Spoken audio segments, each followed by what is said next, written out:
Ang nakaraan, matapos na makatanggap ng tawag ang ating bida mula sa presidente ng Hunter Association, na kung saan may isang lagusan na naman ang nagbukas malapit sa lugar nila.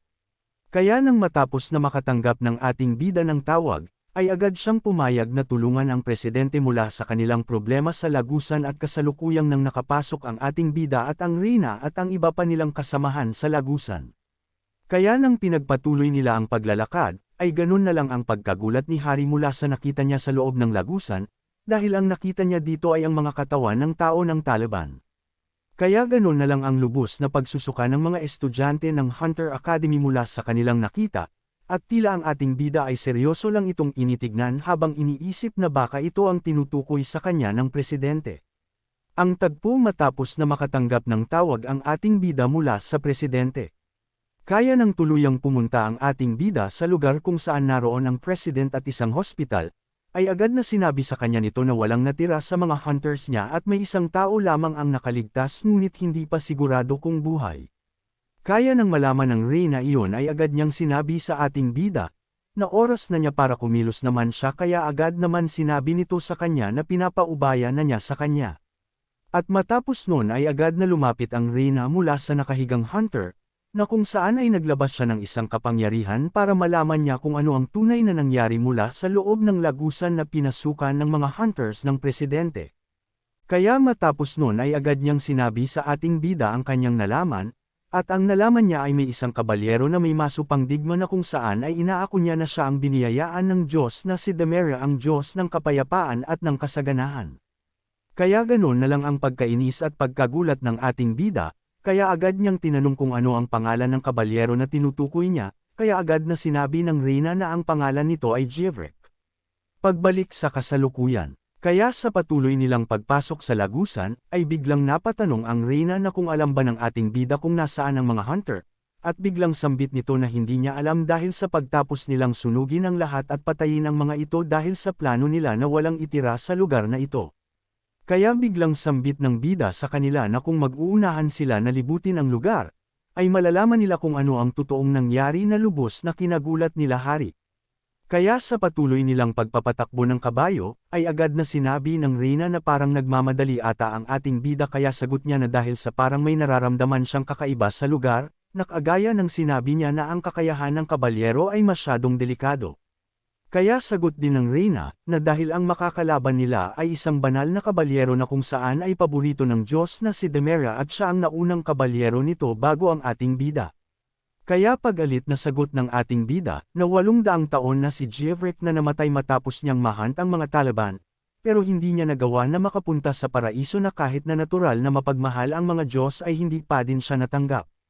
Kaya dagdag pa ng ating bida na may 3 siyang theory patungkol dito. Na una baka si Jivrek ay buhay pa at ang pangalawa baka naligaw ang kanyang kaluluwa, at ang huli na agad naman pinagtaka ng reyna na baka parehas sila ng nasa isip, na baka nag-iba siya ng panig sa kakampihan. Kaya nang makarating muli sila sa pangalawang lugar, ay parehas pa din ang nadatnan nila ng una na may mga nakabitin na katawan at biglang sambit ni Hari na baka ginawa nila ito para ipakita sa atin. Kaya ganun na lang ang pagkainis ng ating bida mula sa muli na naman niyang nadatnan na brutal na pagpatay at pag-alit niyang sinabi na hindi katanggap-tanggap ang gantong bagay. At matapos na makita ng ating bida iyon, ay agad niyang tinawag sila Hari at kanyang sinabi sa kanila, na kahit anong mangyari ang kailangan lang nila ay sumunod sa ating bida at huwag magtiwala sa kanilang mga mata at isipan, na lubos naman nilang sinang-ayunan mula sa sinabi ng ating bida sa kanila nito. Kaya mula sa di kalayuan ay may nagaganap na digmaan ng mga Taliban at kabalyero, na tila unti-unti nauubos ang mga Taliban at tila habang pinapatay ng isang kabalyero ay kanyang inuutos sa mga kasamahan niya na patayin silang lahat at wala dapat iiwan kahit na isa. Kaya makalipas ng ilang minuto ay nakarating ang ating bida dito, at sinabi ni Hari na may isang kabahayan at kasalukuyan itong inaatake. Kaya matapos na marinig at makita ng ating bida iyon, ay agaran niyang pinatakbo ang kanyang kabayo para sumalakay dito habang kinukuha niya ang kanyang sagradong palaso, na lubos naman nila kinagulat mula sa ginawa ng ating bida. Kaya matapos nun ay malakas na tinawag ng ating bida ang mga tribo na sila ay mga halimaw, na lubos na kinagulat ni Hari mula sa sinabi ng ating bida dahil sa ang nakikita niya ay isang normal na tao at hindi halimaw. Kaya mula sa kinatatayuan ni Belden ang pinuno ng tribo, ay ganun na lang ang kanyang pagkagulat dahil sa nakikita niya ang ating bida na papalapit sa kanya para atakihin siya nito. At nang matapos nun, ay tuluyan na nga inatake ng ating bida ang mga ito, na lubos na kinagulat ni Hari dahil sa parang iba ang pinapatay ng ating bida. At ating abangan sa susunod na kabanata, kung ano ang mangyayari mula sa nasaksihan nilang digmaan at kung saang panig kakampi ang ating bida. Ang nakaraan matapos na makapasok nila Hari at ng ating bida mula sa lagusan na nagbukas sa Jeju Island at matapos nilang makakita ng kabahayan na kung saan may kasalukuyang nagdidigmaan. Kaya matapos na gumawa ng pagkilos ang ating bida na sinalakay niya agad ang mga ito, ay lubos na lang ang pagkagulat nila Hari mula dito hindi lang dahil sa agad itong sumalakay kundi parang may iba pa itong ginawa. Dahil ang pinatay ng ating bida, ay hindi mga kawal ni Jevret kundi ang kalaban nitong mga Taliban, na kung saan ang tumulong sa mga hunters na pumasok sa lagusan. Kaya ganon na lang ang lubos na pagkagulat ni Hari at ang iba pa, dahil sa nasaksihan nila mula sa ating bida, kaya napasabi na lang ang estudyante ng Hunter Academy na si Jaehyuk na kung nawawala na ba sa katinuan ng ating bida, at ganon din si Hari na halos di makapaniwala. Kaya habang patuloy na pinapaslang ng ating bida ang mga Taliban na dapat nilang tinutulungan, kaya nang makita ni Hari na ganun ang ginagawa ng ating bida ay tila gusto na niyang kunin ang kanyang espada at sugurin ito, dahil sa pag-iisip niya na nawawala na ito sa katinuan, ngunit parang may pumihil sa kanya. At ang pumihil sa kanya ay walang iba kundi ang reyna na si Beatrice, at biglang sambit niya kay Hari na maniwala lang siya sa ating bida, at dahil sa lagi itong may rason sa kanyang mga ginagawa, kaya wala nang nagawa si Hari kundi sumang-ayon na lang dahil sa nakatali na din siya sa mahika ng reyna. Kaya patuloy pa din na pinapaslang ng ating bida ang mga Taliban, na nasa pagkakaalam niya na ang mga ito ay mga halimaw at nagpapanggap lamang. At kaya mas tumindi pa ang pagtataka ni Hari mula sa ginagawa ng ating bida, at sambit niya na kung sigurado ba ang ating reyna na hindi ito nawawala sa katinuan niya, at sagot ng reyna na masyado lamang itong natutuwa sa kanyang ginagawa. Kaya ganun na lang ang pangungumbisi ng mga kasamahan ni Hari, na wala na silang magagawa pa at hindi nila alam kung paano patitigilan ang ating bida sa kanyang ginagawa. At matapos nun ay sinabi sa kanila ni Suho, na baka ang mga taong iyon ay mga peke lamang, dahil sa ang mga peke ay nagawa galing sa nakaraang memorya nila. Kaya makalipas lang ng ilang oras, ay tuluyan na nga natapos ng ating bida ang mga halimaw na nag-aanyong tao lamang. At tuluyan nang lumapit ang mga kabalyero sa ating bida para magbigay galang, dahil sa ang ating bida ang tinuturing nila na mas mataas sa kanila sa oras na iyon, ngunit agad na sinabi sa kanila ng ating bida na tumayo sila dahil nasa oras pa din sila ng digmaan. Matapos nun ay agad na nagpakilala ang isang kawal na namumuno sa kanila na si Toskate Vendelik ang kapatid ng Diyos na si Vendelik, kaya agad ding sinabi ng ating bida sa kanya na Vendelik ang lugar sa Lanquil. At ganun din na pinakilala ng ating bida ang kanyang sarili, at sinabi niya na siya si Leon Dragonia ang Diyos ng Dragonia at ang may-ari ng Lionheart Kingdom, na kung saan ay inatasan ng Diyos ng liwanag at katarungan na si Ariana. Kaya ganun na lang ang lubos niyang pagtataka dito, kaya tinanong niya ang ating bida na kung isang biro lang ba ang sinasabi niya, kaya painis na sagot nito na kung anong kawal ang mag-iisip na isang biro lamang ang kanyang sinasabi. Kaya ganun na lang ang lubos na pag-iisip ni Hari, na sa panahon nila na ang hari ng Lionheart ay ibang tao, at lubos din niyang pinagtaka dahil sa sinabi ng kawal na maniniwala siya sa ating bida na tutulong sa kanila. At matapos nun ay agad din silang tinanong ng ating bida, na kaya sila nandito ay para sugurin at tapusin ang mga Taliban at pagsang-ayon na sagot ng mga kawal mula sa tanong ng ating bida sa kanila. At pasunod pa na tanong sa kanila ng ating bida, na kung kasama ba nila ang kabalyero ng buhay at ng kasaganahan na si Jevret kaya pagsang-ayon na lang na sagot ng mga ito mula sa matinding tanong ng ating bida sa kanila. Kaya dagdag pa na tanong ng ating bida sa kanila na kung nasaan na ba ito, dahil sa gusto na niya makita ito sa lalong madaling panahon.